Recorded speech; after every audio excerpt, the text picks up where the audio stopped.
Olá, vamos continuar nossa aula sobre sustentabilidade,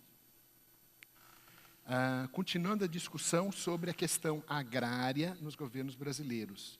Então, aqui uma matéria do Globo, falando sobre a discussão sobre a concentração de terras no país, pôs em polos opostos os ministros do Desenvolvimento Agrário, Patrus Ananias, e da Agricultura, Cátia Abreu. Nós estamos falando ainda do governo Dilma Rousseff. Em seu discurso de posse, Patrus diz que é preciso derrubar as cercas dos latifúndios, enquanto que, na opinião de Cátia, sequer existem cercas dos latifúndios.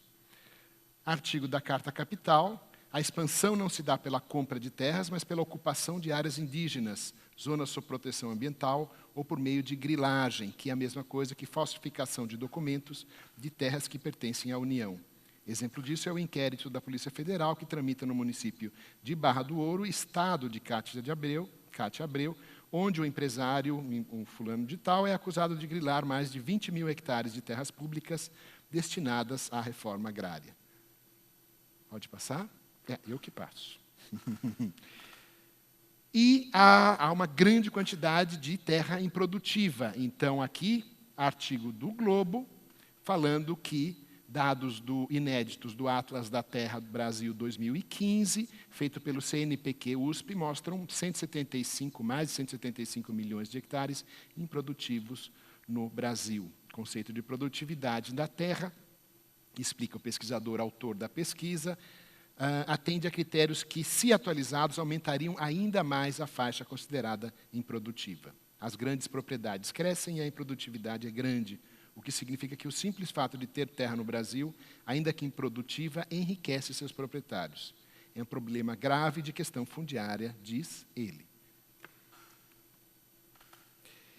E aí nós chegamos na questão do Partido da Terra. Esse livro aqui, o Partido da Terra, discute justamente como que os grandes latifundiários influenciavam no Congresso brasileiro. Hoje nós temos uma situação um pouco mais radicalizada nesse sentido. Então, como os políticos conquistam o território brasileiro?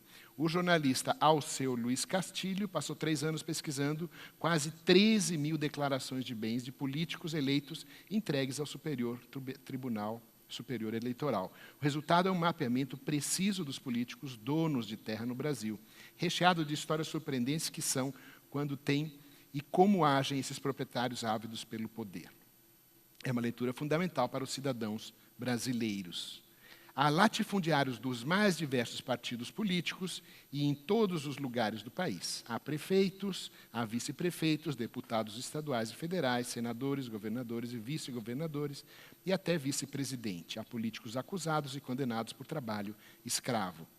Isso, evidentemente, influencia as leis e os votos no Congresso Nacional.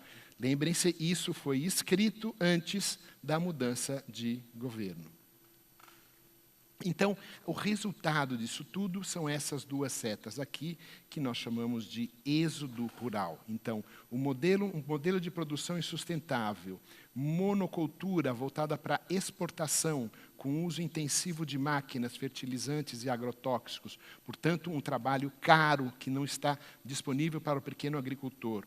Um trabalho precarizado, domínio de sementes e recursos genéticos, pactuam com esse modelo, mídia, pesquisa e extensão, na qual se encaixa muitos dos nossos colegas aqui da UFV. Isso leva à exaustão da terra, a dificuldades econômicas e ao que nós chamamos de êxodo rural, que é a saída dos trabalhadores do campo para a cidade. Então, como que nós atingimos uma agricultura sustentável? Como é que nós alcançamos sustentabilidade na agricultura?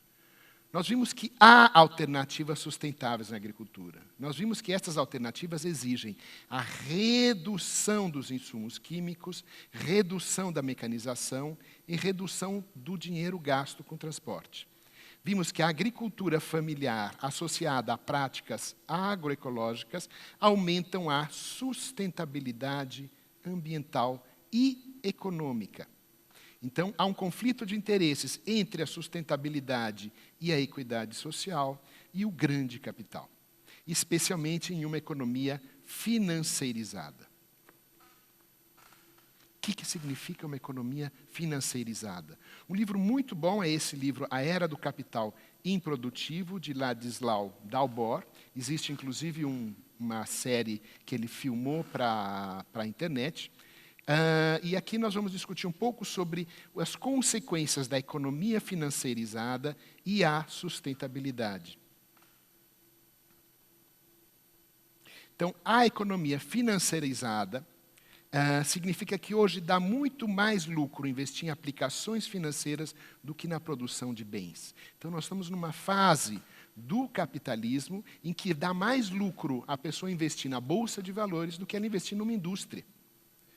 Qual que é a consequência disso? Hoje, o capital está cada vez mais concentrado nas grandes corporações multinacionais.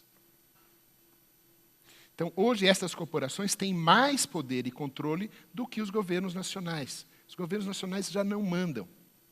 E a gerência das corporações está cada vez mais distante da produção. E isso é um problema muito sério.